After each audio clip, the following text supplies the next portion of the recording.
नमस्कार, स्वागत है आपका एबीपी न्यूज में। आपके साथ मैं हूं सुमेरा खान। वक्त है बड़ी बहस का। दिल्ली गैंगरेप केस में फास्ट ट्रैक कोर्ट ने चारों आरोपियों को दोषी करार दिया है। कल सुबह से सजा पर बहस होगी।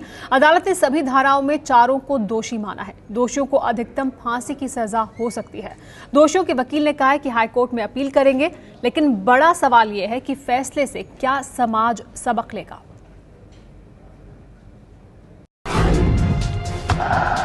मुकेश, पवन, विनय, अक्षय, दिल्ली गैंगरेप के इन 4 आरोपियों को दिल्ली की साकेत कोर्ट ने दोषी करार दिया। 16 दिसंबर के गंभीर अपराध के लिए अब सजा पर बहस बुधवार को होगी। 243 पन्नों का ये लगभग ऑर्डर है और जो भी धाराएं लगाई गई थी दिल्ली पुलिस की तरफ से, सब में दोषी माना है, यानी कि बचने की कोई उम्मीद नहीं है। अब ये तय होना है कि इन लोगों को कम से कम सजा मिलेगी, यानी कि उम्र कैद की सजा मिलेगी, या फिर ज्यादा से ज्यादा सजा मिलेगी, यानी सजाए मौत मिलेगी। धारा 302 हत्या। अदालत ने अपने फैसले में साफ तौर से लिखा है कि जिस तरीके से इन आरोपियों ने गैंगरेप के दौरान अपनी बस में रॉड रखी हुई थी, उसका मकसद सिर्फ लड़की को डराना धमकाना ही नहीं, बल्कि उसको अंदरूनी तौर पर नुकसान पहुंचाने का भी था, उसको जान से मारने का था। लिहाजा चारों आरोपियों को हत्या का दोषी करार दिया जाता है। धारा 376 2G गैंगरेप। अदालत ने अपने फैसले में लिखा है कि क्योंकि उस वक्त सभी आरोपी बस में ही मौजूद थे, लिहाजा यह महत्वपूर्ण नहीं रह जाता कि किसने गैंगरेप किया या नहीं किया। ऐसे में अगर कोई भी आरोपी बस में मौजूद है तो उसको इस मामले में दोषी ही माना जाएगा, और वो भी गैंगरेप का दोषी। धारा 307 हत्या की कोशिश। हत्या के प्रयास की धारा के तहत दोषी करार देते हुए अदालत ने अपने फैसले में लिखा है कि जिस तरीके से इन सभी आरोपियों ने पीड़ित लड़की और उसके दोस्त को चलती बस से धक्का दिया, वो साफ दर्शाता है कि इन लोगों का पीड़ित लड़की और उसके दोस्त को जान से मारने का इरादा था। धारा 395 डकैती। धारा 201 सबूतों से छेड़छाड़। कुल 13 धाराओं में इन चारों को दोषी करार दिया गया है। कोई भी दलील जो बचाव पक्ष की थी, चाहे वो 17 गवाह पेश किए गए थे या ये बातें कही गई थी कि फला आरोपी उस वक्त बस में मौजूद नहीं था, फला आरोपी बिहार जा चुका था, ऐसी कोई बात को अदालत ने मानने से साफ तौर पर मना किया है। पहली मंजिल है, अभी हमारे पास ऑनरेबल हाई कोर्ट है, हम वहां पूरी तरह से जाएंगे, बिना किसी राजनीतिक दबाव के, बिना किसी मीडिया प्रेशर के वहां समझा जाएगा और उस पर हमें डिसीजन मिलेगा। एटलीस्ट मुकेश जो है वो कोर्ट के अंदर बिल्कुल फेयरनेस के साथ आया है। मेरा ख्याल है कि ऐसे आदमी के साथ कहीं ना कहीं रियायत होनी चाहिए। अंदर अदालत में फैसले पर चर्चा हो रही थी तो बाहर सैकड़ों की संख्या में लोग फांसी की मांग को लेकर प्रदर्शन कर रहे थे।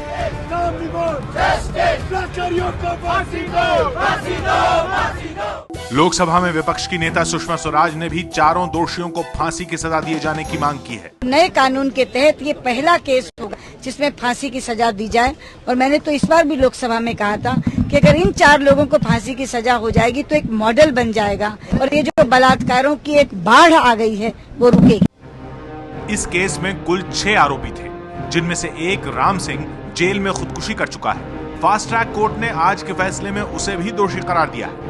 एक आरोपी वारदात के वक्त नाबालिग था, लिहाजा उस पर जुवेनाइल जस्टिस बोर्ड में केस चला, जिसमें उसे 3 साल की सजा हो चुकी है। अदालत के इस फैसले के बाद अब दोनों ही पक्षों को सजा के ऊपर बहस करनी है।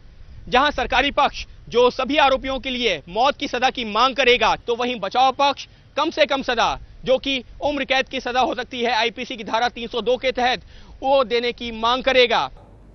लेकिन जो बड़ा सवाल अब सबके सामने है, उसी पर हम बड़ी बहस करेंगे, वो ये कि क्या इससे हालात बदलेंगे, क्या समाज बदलेगा, क्या समाज सबक लेगा, क्या वो तमाम लोग जो इस तरह के गुनाह करते हैं वो सुधरेंगे। इस पर बात करने के लिए हमारे साथ मेहमान मौजूद हैं। हमारे साथ बीजेपी से पूनम आज़ाद मौजूद हैं, इसके अलावा हमारे साथ कांग्रेस पार्टी से रीता बहुगुणा जोशी मौजूद हैं, हमारे साथ जया जेटली जी मौजूद हैं, समाज सेविका हैं, हमारे साथ किरण बेदी मौजूद हैं, पूर्व IPS अधिकारी और समाज सेवा से जुड़ी हुई हैं। इसके अलावा हमारे साथ कविता कृष्णन मौजूद हैं, सचिव हैं All India Progressive Women's Association की। इन सभी लोगों से इस पर बात करेंगे। सबसे पहले लेकिन कविता जी, आपसे मेरा सवाल कि क्या बदलेगा सब कुछ, क्या समाज सुधरेगा, क्या सबक लेंगे? देखिए, निर्भया ने जो हम लोगों सबको दिया वो तो ये ज़रूर एक जागृति थी ज़रूर, क्योंकि मैं तो अभी भी देख रही हूँ कि खास करके युवाओं में, छात्रों में एक ज़बरदस्त इच्छा है, जिज्ञासा है कि मिलें और समझें, मीटिंग्स रखें, समझें कि महिलाओं के साथ हिंसा को हम लोग समाज में, हमारी डेली लाइफ में हम लोग उसके लिए कैसे एक माहौल बनाते हैं, क्लाइमेट क्रिएट कर रहे हैं जिसमें महिलाएं असुरक्षित होती हैं, महिलाओं की आज़ादी हम नहीं देते हैं। लेकिन मुझे लगता है कि सरकार, पुलिस, इन पॉलिटिकल पार्टीज़, इवन कोर्ट्स, इन सब से ये सारे लोग जो है वो सड़क पे प्रदर्शन करने वाले लोगों की आवाज़ सुन ही नहीं रहे थे लगता है। क्योंकि मैं हाल का एक उदाहरण आपको दूँ, मुंबई के रेप कांड के बाद मुंबई के पुलिस कमिश्नर, ऐसे कोई बीट कांस्टेबल नहीं, पुलिस कमिश्नर कहते हैं कि लोग पब्लिक में जो है लड़के लड़कियां हाथ पकड़ रहे हैं, गले मिल रहे हैं, इसकी वजह से बलात्कार बढ़ रहे हैं। फॉर्मर पुलिस कमिश्नर मुंबई के एक नेशनल मीडिया चैनल पर आकर के कहते हैं कि लड़कियां 90% रेप केसेस फॉल्स होती हैं। कैसे मालूम जनाब? वो कहते हैं कि क्योंकि ये लड़कियां जो हैं इतनी सीवियरली इंजर्ड नहीं हो रही कि वो हॉस्पिटलाइज्ड होना पड़ रहा है। यानी जब तक निर्भया की तरह आपकी आंतें कोई ना निकाल दें तब तक कोई नहीं मानेगा कि आपके साथ बलात्कार हुआ है। पुलिस का ये रवैया रहेगा और ये टॉप पुलिस ऑफिसर्स का रवैया रहेगा। और इस तरह के बयान जब ये देते हैं, कार्रवाई इन पर कोई नहीं करता है, कोर्ट्स नहीं करते, पॉलिटिशियंस नहीं करते, क्योंकि कोर्ट्स और पॉलिटिशियंस भी इसी तरह के माइंडसेट को बढ़ावा दे रहे होते हैं। ठीक है, इस पर हम अब आप कह रही हैं कि समाज का ही हिस्सा है और वो लोग भी इस तरह के बयान दे रहे हैं, चाहे वो पुलिस अधिकारी हो, चाहे वो नेता हो या राजनीतिक, जो लॉ एनफोर्समेंट एजेंसी है वो लोग खुद कर रहे हैं, वो खुद ऐसा कर रहे हैं। इस पर मैं किरण बेदी जी के पास जाना चाहूंगी। किरण बेदी जी, आपने इस मामले में कहा है और सभी जो पुलिस अधिकारी है, वरिष्ठ पुलिस अधिकारी है, उन सबने कहा है कि बहुत अच्छी जांच हुई इस मामले में, इस वजह से इस तरह की बात सामने, इस तरह का फैसला सामने आया है। सभी मामलों में इस तरह की जांच क्यों नहीं होती? क्यों इस तरह की इनसेंसिटिव रिमार्क्स, इस तरह की इनसेंसिटिव बातें सुनने को वरिष्ठ पुलिस अधिकारियों से सुनने को मिलती है? क्या वो बदलेगा?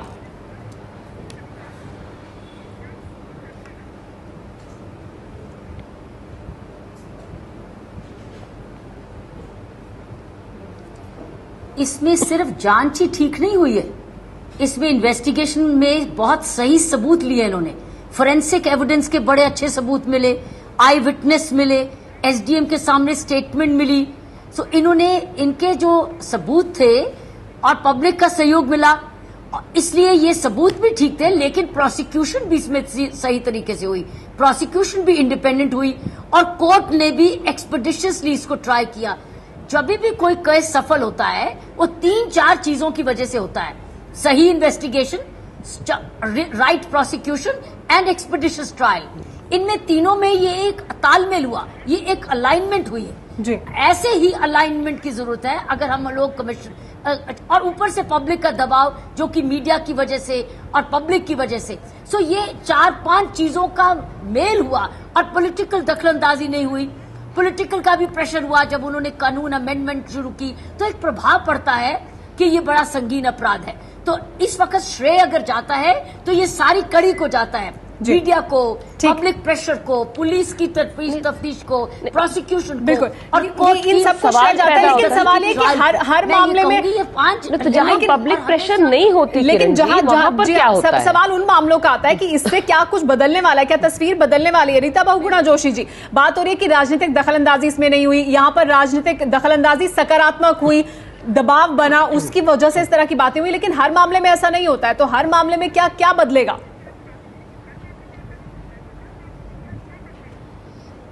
देखिए, ये जो निर्भया का मामला है, केस था, ये एक नज़ीर है और इसको नज़ीर बनाने की आवश्यकता है। इस केस में पहली बार ऐसा भारतवर्ष में हुआ कि सारे युवा हजारों नहीं लाखों की संख्या में सड़कों पे निकले, बुजुर्ग हो, बच्चे हो, हर एक ने इस पे बहुत सख्त कार्रवाई की मांग करी। सरकार को बिल लाना पड़ा और संसद को उसको पारित करना पड़ा, नया कानून बना। अब इस नए कानून के अंतर्गत ये पहला मुकदमा है। ये पहला मुकदमा नए कानून के तहत नहीं हो रहा है रीता जी, जान लीजिए, ये पुराने कानून के तहत हो रहा है, ये नए कानून के तहत नहीं होगा। आप 1 सेकेंड, अच्छा, ओके।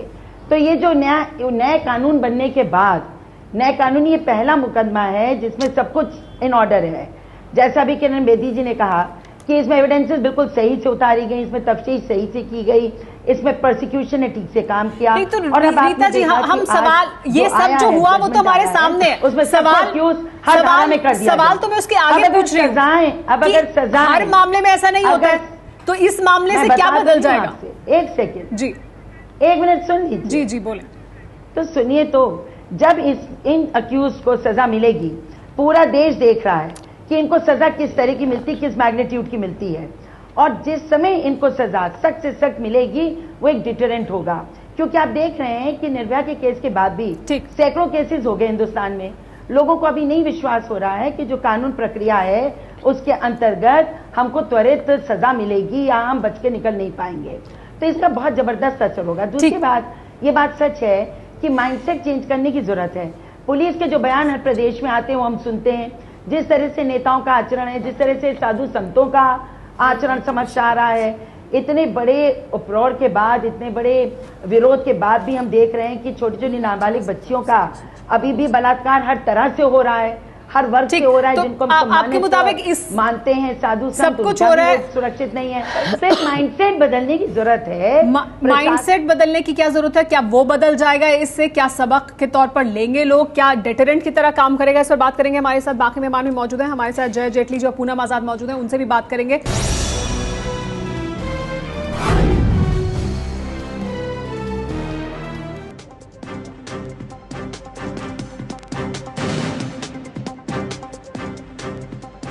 एबीपी न्यूज पर बड़ी बहस जारी है। दिल्ली गैंगरेप मामले में फास्ट ट्रैक कोर्ट के फैसले के बाद क्या कुछ बदलेगा, क्या तस्वीर बदलेगी, इसी पर बात कर रहे हैं हम। क्या सबक लेगा समाज? हमारे साथ मेहमान मौजूद हैं। पूनम आजाद जी, आपको क्या लगता है, क्या तस्वीर बदलेगी? इससे कुछ सबक लेगा समाज? देखिए, गैंगरेप तो रोजाना आए दिन होते ही जा रहे हैं, लेकिन इस आंदोलन का मुख्य रूप इतना बड़ा क्यों इसलिए हुआ क्योंकि युवाओं ने इसको अपने हाथ में लिया, युवाओं ने इसको अंजाम दिया, जिसका अंजाम अभी आना बाकी है। कल हम सभी को फैसले का इंतजार है। हम लोग भी बेसब्री से इस दुख भरी कांड का फैसले का इंतजार कर रहे हैं। और जहां तक आप युवा समाज की बदलने की बात कर रहे हैं, आप आज ही का अखबार खोलिए, नव भारत टाइम्स, मुख्यमंत्री जी खुद ही कह रही है कि दिल्ली महिलाओं के लिए असुरक्षित जगह है और पुलिस ठीक से काम नहीं कर रही है। तो सत्ता तो इनकी, जिसकी राज उसकी नीति, तो अपनी राजनीति को तो सुधारे, सत्ता को सुधारे, महिलाओं को सुरक्षा दे। और हम सभी पार्टियां मिलकर हमसे भी जो सहयोग है की अपेक्षा करते, हम लोग देने के लिए तैयार हैं। हम सभी चाहते हैं कि ये समाज में बदलाव की जरूरत है, इसमें हम सब सहयोग देने को तैयार हैं। लेकिन पूनम जी, सिर्फ सड़कों, वो आप जो सवाल कर रही है उसके लिए मैं रीता जी के पास जाऊंगी, उनसे जवाब लेंगे। लेकिन सिर्फ सड़कों पर सुरक्षा नहीं ना, घरों में भी सुरक्षा है। राजनीतिक पार्टियां जब इस तरह का यौन शोषण का मामला हो, जिस तरह का आसाराम का सामने आया, जब उनका समर्थन करें और उनके साथ खड़ी दिखाई दें, तो फिर किस तरह का संदेश समाज को देती हैं इस तरह की राजनीतिक पार्टियां? नहीं, हमें नहीं लगता कि कोई भी संत और कोई भी है कि देश के कानून के ऊपर से होता है। कानून सभी के लिए बराबर है और किसी पार्टी ने उसका सहयोग नहीं किया। छत्तीसगढ़ के चीफ मिनिस्टर रमन सिंह ने लेटेस्ट समर्थन दिया था। जहां तक अब महिलाओं की सुरक्षा की बात करती है, जागरूकता जरूर जरूरी है, चाहे घर में हो चाहे बाहर में हो, लेकिन पुलिस और प्रशासन दोनों को भी अपनी काम जागरूकता के साथ करनी चाहिए और केंद्र में जिसकी सरकार हो उसको भी अपनी जिम्मेदारी लेनी चाहिए। अकाउंटेबिलिटी जरूरी है। रीता बहुगुणा जी, इस पर आपकी संक्षेप में प्रतिक्रिया। जो पूनम आजाद जी कह रहे हैं कि यहाँ दिल्ली में सुरक्षित नहीं है, मुख्यमंत्री कहती हैं और उससे अपना पल्ला झाड़ लेती हैं, क्या ये काफी है? जब समाज के विषय उठते हैं और खासतौर से महिलाओं के, मैं नहीं समझती हूँ उसमें कोई राजनीतिकरण होना चाहिए। पूनम जी तो बोल रही हैं, पर इन्होंने क्योंकि शुरुआत की है तो हमारी मुख्यमंत्री ने ईमानदारी से स्वीकार किया। लेकिन आज हिंदुस्तान में सबसे बड़ा रेप स्टेट कौन सा है? बंगाल के बाद सबसे बड़ा रेप स्टेट है मध्य प्रदेश। और मध्य प्रदेश में तो मंत्री अभी जुवेनाइल, आपने देखा किस तरह से बच्चे के साथ शोषण में जेल चले गए। तो इस तरह की बात हम लोग ना करें, इसका राजनीतिकरण ना करें। और इन्होंने कहा कि कोई मदद नहीं करता। आसाराम जी के मामले में विजय वर्गीय ने जिस तरह से देखिए, मैंने आप बोली थी, मैंने नहीं बोला, आप भी बोलिए। आपके कमलनाथ तरह से विजय वर्गीय जिनके नंबर 2 के नेता हैं मध्य प्रदेश, अनुयायी की बात और नहीं है। वहां गए इस कांड के बाद उनके यहाँ गए और खुले मन इस पे टीवी पर 1 घंटे टाइम्स नाउ पर उन्होंने लड़ाई लड़ी कि वो संत है, निर्दोष है, कोई उन्होंने दोष नहीं किया। ठीक है। और इनके एक नहीं दर्जनों ले गए। कमलनाथ लेकिन राजनीति करना नहीं चाहता कोई, लेकिन राजनीति कर रहे हैं इस मुद्दे पर। ठीक है, जया जेटली जी के पास भी मैं जाना चाहूंगी। जया जेटली जी के पास जाना चाहूंगी। पुलिस को पकड़नी चाहे दिल्ली हो, चाहे दिल्ली हो, जया जेटली जी, राजनीति नहीं की जानी चाहिए, लेकिन अब राजनीति हो रही है, इस मुद्दे पर भी राजनीति होती रही है, इस तरह के मामलों पर भी राजनीतिक बात। क्या आपको लगता है कुछ बदलेगा? आप चुनावी दृष्टि से बात करना चाहते हैं। जया जेटली जी को सुन लेते हैं, जया जेटली जी को सुन लेते हैं, चर्चा जारी रहेगी, आगे भी जारी रहेगी। जया जेटली जी को सुन लेते हैं। महिला आंदोलन से जुड़े हूँ, और जब हम महिला आंदोलन की बात करें जी, तो राजनीतिक पार्टी को अपने दल को अलग रख के बात नहीं, लेकिन महिलाएं अगर राजनीतिक दल का हिस्सा है रीता जी, तो उनको महिलाओं के मुद्दे पर बोलना चाहिए, उनके लिए आगे खड़े होना चाहिए। जया जेटली जी की बात सुन लेते हैं, फिर चर्चा को आगे बढ़ाएंगे। जया जेटली जी, देखिए, हमारी नेता सुषमा जी ने ही सबसे पहले इस मुद्दे को सदन में उठाया। अरे भाई, आप भी दोनों राजनीतिक दल की महिलाएं तीर मार रहे हैं राजनीतिक बातों को लेकर। रीटा जी और पूनम जी, जरा राजनीतिक बात इधर ना करे, तीर मारने का काम ना करे राजनीति में, वो दूसरे मंच से करे। लेकिन आज जो सवाल पे बात हो रही है उस पे हम लोग अगर रहेंगे तो एक तो राजनीतिक दायित्व बनता है सबका, हर महिलाओं का, हर मंच पे समाज को बदलने के लिए और सुधारने के लिए। और इसमें पुलिस हो, माँ बाप हो, पूरा समाज हो, इनको देखना चाहिए कि हमारे एक एक के अंदर क्या गलतियां हैं जिससे पुरुष आजकल कुछ तरह से पगला गए हैं। 80 साल की महिला चाहे अगर दिमाग सही भी ना हो, या 3-4 साल की बच्ची को पकड़ के बलात्कार कर लेते हैं, तो इसमें सिर्फ महिला की बात नहीं है, समाज में हम क्या कर रहे हैं जिससे पुरुष भी पगला जा रहा है। और इसमें आप देखिए कितने खुलेआम गरीब पुरुष गांव से आके बड़े बड़े शहर में रोजगार ढूंढने के लिए उनके ऊपर शोषण पड़ता है, वो पोर्नोग्राफी आराम से इंटरनेट पे देखते हैं, शराब पीते हैं, और फिर उनका दिमाग ऐसे चकरा जाता है कि उनको पता ही नहीं चलता कि वो किसके ऊपर हाथ लगा रहे हैं। ये एक समाज का एक बहुत बड़ा बदलाव आया है कि हम लोग बिगड़ रहे हैं, हम लोग अच्छे नहीं हो रहे हैं हमारे समाज। और इसके लिए सिर्फ महिला को सुरक्षा देना वो सिर्फ वो बात नहीं है।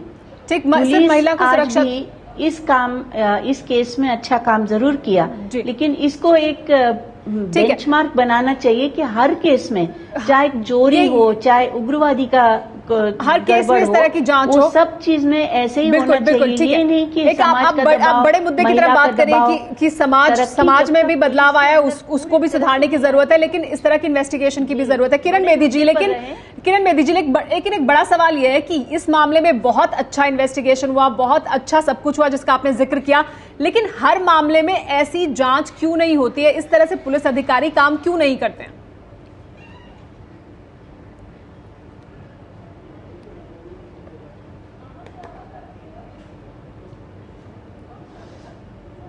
इसमें सभी के लिए सबक है। धन्यवाद, आपने मेरे से पूछ लिया, क्योंकि इस जवाब के बाद मुझे कहीं और जाना है, इजाजत चाहूंगी। मैं समझती हूँ इसमें सभी के लिए सबक है। इसमें जुडिशरी के लिए भी सबक है कि अगर ये फास्ट ट्रैक करना चाहे तो कर सकते हैं। प्रोसिक्यूशन के लिए भी सबक है कि अगर अपना केस की कायदे से तैयारी करें, इंडिपेंडेंटली करें, तो बहुत कुछ कर सकते हैं। पुलिस के लिए भी सबक है कि अगर अच्छी इन्वेस्टिगेशन करें तो पब्लिक सहायता करती है और आप कामयाब हो सकते हैं। पब्लिक के लिए भी सबक है कि पब्लिक प्रेशर बनाए रखे ताकि पॉलिटिशियन उसमें दखलंदाजी ना दे और पॉलिटिशियन आपकी सपोर्ट करे। मैं समझती हूँ। और मीडिया के लिए भी सबक है कि अगर किसी चीज को, सही चीज को अगर आप दबाव डालेंगे तो सभी के ऊपर दबाव चलता है और न्याय की तरफ जा सकते हैं। अगर हम सही सबक लेंगे तो सारे ये जो विंग्स हैं क्रिमिनल जस्टिस सिस्टम के, इस लाइन पे चलेंगे तो ही सामूहिक रिजल्ट मिलेगा। अगर एक एक करके अपना अपना सोचेंगे तो फिर नहीं बनता। अभी हम अपना अपना सोचते हैं, मिलके काम नहीं करते हैं। जिस दिन मिलके काम कर रहे हैं, सबक यही है कि मिलके काम करो, ईमानदारी से काम करो, नेकी से करो तो न्याय जरूर मिलता है। जी हाँ, लेकिन बड़ा सवाल ये भी है कि हर वो धड़ा जिसकी अपनी जिम्मेदारी है, वो अपनी जिम्मेदारी अगर पूरी करे तो फिर ये नौबत ना आए कि लोगों को सड़कों पर उतरना पड़े। क्या हर मामले के लिए लोग सड़क पर उतरेंगे?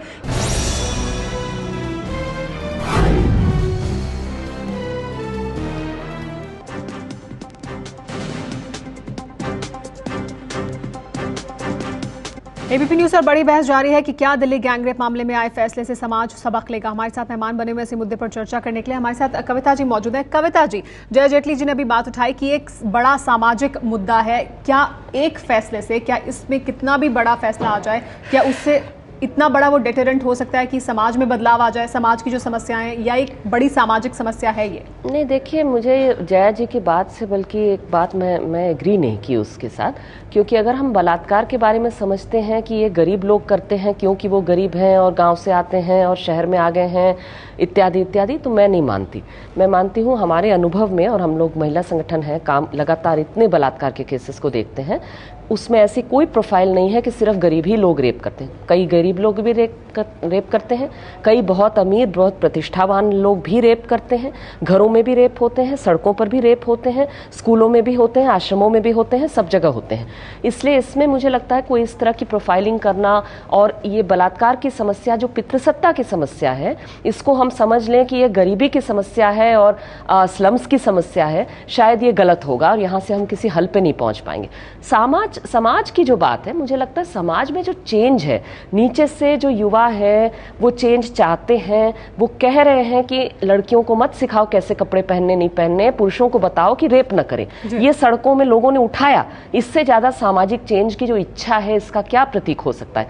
लेकिन मैं यही तो कहना चाह रही हूँ कि सरकार में जो पार्टियां जो राज कर रही हैं, चाहे पुलिस हो चाहे जजेस हो, ये सुन नहीं रहे इस बात को। हाल में चेन्नई के जज तो किसी स्लम में नहीं रहते, वो तो कहीं गांव से नहीं आए। चेन्नई के जज ने कहा कि निर्भया रात में क्यों निकली थी बस में, और अगर रात में निकली थी तो वो आसाराम टाइप का बयान जो है, जब एक जज भी दे सकते हैं, कोई पुलिस अफसर भी दे सकते हैं, तो मुझे लगता है कि बदलाव ऊपर में कुछ ठहराव है जहां पर चोट करने की जरूरत है।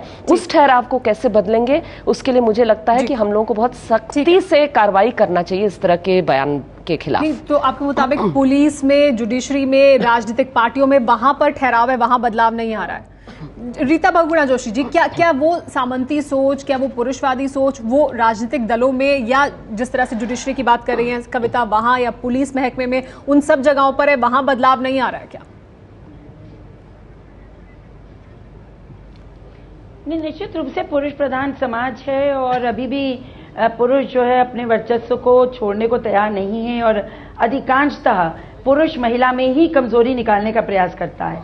अब एक मुद्दे पे जरा चर्चा होती है, वस्त्र कैसे पहने, शॉर्ट क्लोथ्स मत पहनो, ऐसे कपड़े मत पहनो, वैसे मत पहनो।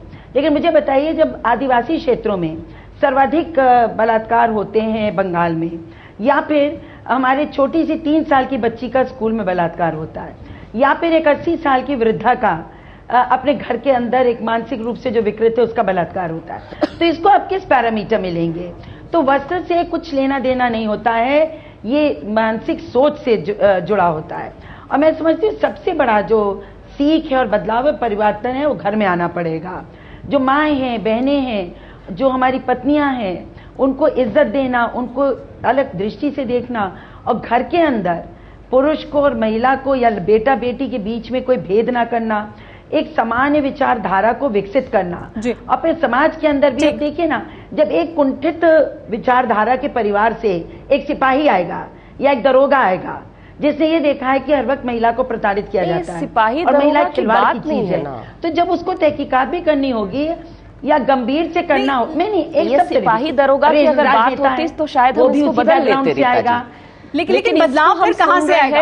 मंत्रियों से, एमपी से, अब आप बताइए प्लीज। हाँ, इसमें मैंने कहा तो आपसे, इसीलिए मैं बात पूरी नहीं करने दी कि ये सिर्फ इज्जत देने की बात नहीं है, बल्कि आजादी बराबरी की जो बात है उस पर शायद कम जोर हम लोग दे रहे हैं।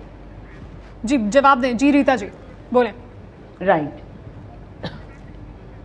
मैं ये कह रही हूं, मैंने तो वहीं से शुरू किया कि बराबरी का जो सिद्धांत है, जो उसकी सोच है, वो परिवार से विकसित करनी होगी, ताकि हमारे घर का बेटा, हमारे घर का पुरुष, ठीक है, ये सरकार से परिवार से समाज में बदलाव, सरकार और राज्य से विकसित करनी होगी। पहले सरकार अपना पोजीशन क्लियर करे, परिवार पर इसको छोड़ देने से काम नहीं बनेगा। पूनम जी, जो रीता जी कह रही है क्या ऐसा ही है? क्या परिवार से बदलाव की जरूरत है? सरकार क्या चीज है? सरकार यही चीज है जिस पर कम से कम अगर सरकार में बैठा कोई व्यक्ति इस तरह की बात बोलेगा तो उस पर सख्त कार्रवाई होनी चाहिए। और अब मैं पूछना चाहूंगी रीता जी, कानून को लागू करने वाले, रीता जी आपकी बातें हमने पूरी आप जरा अति कर रही हैं। आंध्र प्रदेश में नहीं, मैं आपकी बात को मान रही हूँ, परिवार में चेंज की जरूरत है, बिल्कुल सही है, लेकिन मैं कह रही हूँ कि जब आपके सरकार में आपके बड़े पदों पे लोग इस तरह का मानसिकता दिखाते हैं तो उन पे कार्रवाई क्यों नहीं करती है सरकारें? जवाब देंगे, पहले पूनम जी को भी सुन लेते हैं। पहले पूनम जी को सुन लीजिए। सभी राजनीतिक नेता से पहले एक महिला होनी चाहिए, खुद स्वयं एक महिला है। और आपके चैनल पर हम सुबह से देख रहे थे जो बचाव पक्ष के वकील जिस तरह से दलीलें देके अभी आरोपियों को बचा रहे थे, तो मेरा मन कर रहा था कि कैमरे के सामने जाके उनको एक थप्पड़ मारे। इन वकीलों पर भी एक आचार संहिता लागू होनी चाहिए। नहीं, वकीलों को छोड़िए ना, आप मोहन भागवत पे लागू करेंगी, काम है और उनका अधिकार है जो हमारा संविधान देता है। आप मोहन भागवत पर करेंगी लागू? आप बचाव पक्ष पे कुछ नहीं कर सकते, लेकिन आप आरएसएस के मोहन भागवत जो आज आपके प्राइम मिनिस्टरियल कैंडिडेट तय कर रहे हैं, वो कहते हैं कि वेस्टर्न लाइफस्टाइल की महिलाओं के साथ बलात्कार होता है, उन पर क्या कार्रवाई करते हैं आप लड़कियों को बाहर? या रीता जी बताएं कि बोत्सा सत्यनारायणा आंध्रा के जो एमएलए हैं वो कहते हैं कि रात को मिडनाइट। कविता जी आपको इस पर जवाब दे रही हैं, उस पर आपकी प्रतिक्रिया? मैं सिंपली पूछना चाहती हूं कि देखिए कार्रवाई डिफेंस पक्ष के वकील तो मैं सुन नहीं पाई, डिफेंस पक्ष के वकील के साथ थप्पड़ मारना छोड़ दीजिए, मोहन भागवत को थप्पड़ मारेंगी जिन्होंने कहा था कि वेस्टर्न लाइफस्टाइल की वजह से महिलाएं वेस्टर्न लाइफस्टाइल की इसलिए रेप होता है? रीता जी बताएं कि बोत्सा सत्यनारायणा जो कांग्रेस के एमएलए हैं आंध्र प्रदेश के, उन्होंने कहा कि हमको फ्रीडम एट मिडनाइट मिली, इसका मतलब नहीं है कि लड़कियां फ्री हैं मिडनाइट को घूमने के लिए। इन पर क्या कार्रवाई, जिन पर आप कार्रवाई कर सकती हैं उन पर आपने क्या कार्रवाई की, उन पर आपकी पार्टियों ने क्या कार्रवाई की, ये बताइए। पूनम जी बड़ा सवाल ये नहीं है ना, बड़ा बचाव का अधिकार हर किसी को है, बचाव का अधिकार इनको भी है जो जिनको दोषी ठहराया गया। जी रीता जी मैं बोलूं, पूनम जी बचाव का अधिकार तो हर किसी को है, वो तो संविधान अधिकार देता है ना, तो वकील उसके तहत वहां मौजूद है, लेकिन बड़ा सवाल है उसके आगे का सवाल है ना, वो तमाम नेता, वो तमाम अधिकारी, मंत्री जहां पर बीजेपी की सरकार है वहां पर भी तो इस तरह के मामले होते हैं। वो लोग अपनी जिम्मेदारी को लेकर जो इस तरह के बयान देते हैं, महिलाओं के खिलाफ बयानबाजी करते हैं या महिलाओं के अधिकारों को लेकर गलत बयान देते हैं, उसको लेकर कार्रवाई क्यों नहीं की जाती? नहीं, बिल्कुल करनी चाहिए। हम इसमें व्यक्तिगत मेरा मानना है जो जहां पर महिलाओं वहां पर उसको राजनीति में कोई जगह नहीं होनी चाहिए और महिलाओं के बारे में आपत्तिजनक टिप्पणी कभी भी नहीं होनी चाहिए। लेकिन हम बहुगुणा जी से पूछ रहे, जब मुख्यमंत्री खुद कहती है कि महिलाओं को रात में अकेले निकलने की क्या जरूरत है? कांग्रेस भाजपा मत खेलिए, कम से कम कांग्रेस भाजपा मत खेलिए, क्योंकि ये दोनों में ही ऐसे नेता हैं जिन्होंने इस तरह के बयान दिया। कांग्रेस भाजपा मत कहना चाहती हूँ जी, बोले रीता जी।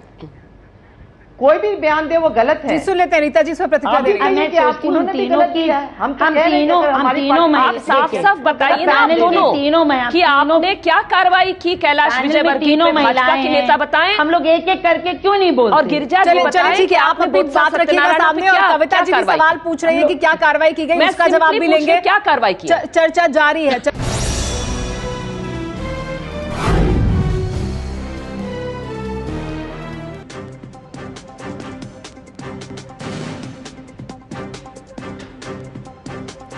एबीपी न्यूज़ पर बड़ी बहस जारी है। हमारे साथ सभी मेहमान बने हुए हैं कि क्या समाज बदलेगा, क्या दिल्ली गैंगरेप मामले में जो फैसला आया है उससे कुछ तस्वीर बदलेगी। हमारे साथ सभी मेहमान मौजूद हैं इस पर चर्चा करने के लिए।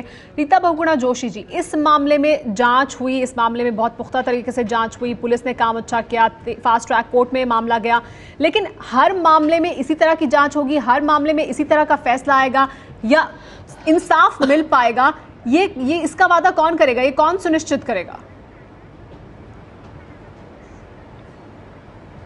देखिए, पहले तो मैं इस बात का जवाब देना चाहूंगी जो आप मुझसे पूछ रही थी ब्रेक आने से पहले, कि अगर किसी राजनीतिक दल का कोई नेता ऐसा बयान देता है जो महिला की जो सम्मान है उसको ठेस पहुंचाता है, तो उस पार्टी के अंदर और समाज के जरिए से उसकी निंदा होनी चाहिए। अगर और इतनी निंदा होनी चाहिए कि उन्हें अपने शब्द वापस लेने पड़े। इन्होंने जैसे कहा, जब भी हमारे किसी नेता ने इस तरह का बयान दिया तो हमारे ऑल इंडिया कमेटी के स्पोक्स पर्सन ने उस पर टिप्पणी करी, विरोध किया। कोई टिप्पणी नहीं हुई है बोत्सा सत्यनारायण के बयान पर, कोई टिप्पणी नहीं हुई है जिसकी बात मैं नहीं करती। रीता जी क्या बोल रही हैं? वो सत्यनारायण अकेले मत पकड़िए आप, कोई कार्रवाई नहीं, सत्यनारायण अकेले मत पढ़िए। लेकिन नहीं हुई है ना, आप कैसे कह देंगे कि हुई है? कार्रवाई क्या होगी? कानूनी कार्रवाई जो फ्रीडम एट मिडनाइट वाला बयान था उसमें कोई टिप्पणी किसी, सोनिया गांधी ने तो कुछ नहीं बोला। एग्जाम्पल दे देती हूँ, किन्होंने बोला है?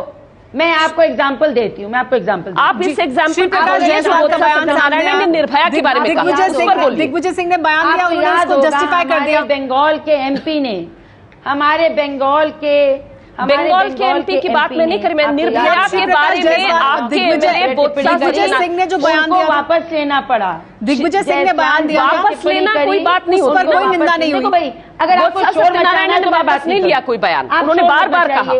आपका टर्न है तो आप बोलिए जी, बोले। अब अगर आप लड़ना, देखो लड़ने वाला फोरम नहीं है, ये अपनी बात कहने का फोरम है जी। आप अगर बोलने नहीं दोगे और आप सोचते हो आवाज दबा लोगे, इट इज अनफेयर। मैं आपकी उम्र में भी बहुत बड़ी हूँ, महिला आंदोलन में आपसे ज्यादा काम आप कृपा करके अपना एज का मुझे मत सुनाया करिए, ठीक है?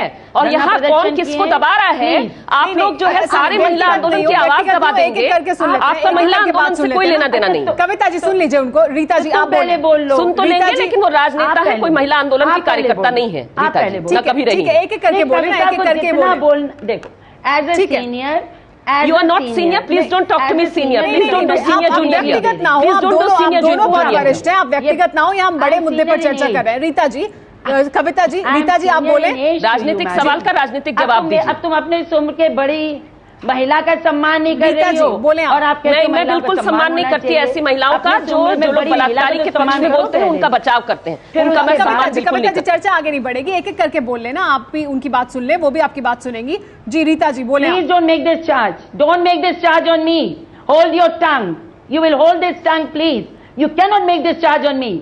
What are you talking? Congress is in the habit of making people hold tongue. इसलिए I wish आप सत्यनारायण को get Satyanarayan to hold his tongue. आप मेरे पर कोई टिप्पणी नहीं करेंगे। Digvijay Singh to hold his tongue. आप मेरे पर कोई टिप्पणी नहीं करेंगे। to hold his tongue. इनसे ऐसे जो राजनेता है जो ऐसे बयान देते हैं, उनको आप मुंह बंद रखने के लिए उनको आप अपनी पार्टी में कराइए, मेरा मुंह बंद मत कराइए, मेरा मुंह बंद नहीं होगा। ना आंदोलन करने वाले, सड़क पर आंदोलन करने वालों का भी मुंह नहीं बंद होगा। खुद शीला दीक्षित ने कहा कि लड़कियां एडवेंचरस होती है, रात को 2 बजे निकलती है, क्यों एडवेंचरस हुई? सौम्या विश्वनाथन के बारे में कहा। आप इन लोगों को कहिए होल्ड योर टंग, मुझे मत कहिए होल्ड माय टंग। हमारे पास चर्चा के लिए भी इतना ही समय।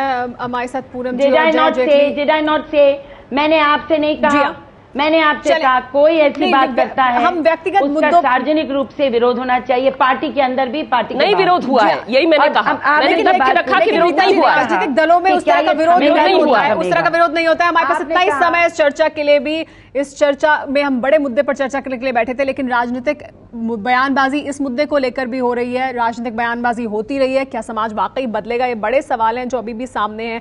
जो सजा का ऐलान है, कितनी सजा होगी इन चारों लोगों को जिन्हें दोषी ठहराया गया आज, वो कल होगा। लेकिन आप सभी मेहमानों का बहुत बहुत शुक्रिया हमारे साथ इस चर्चा में जुड़ने के लिए।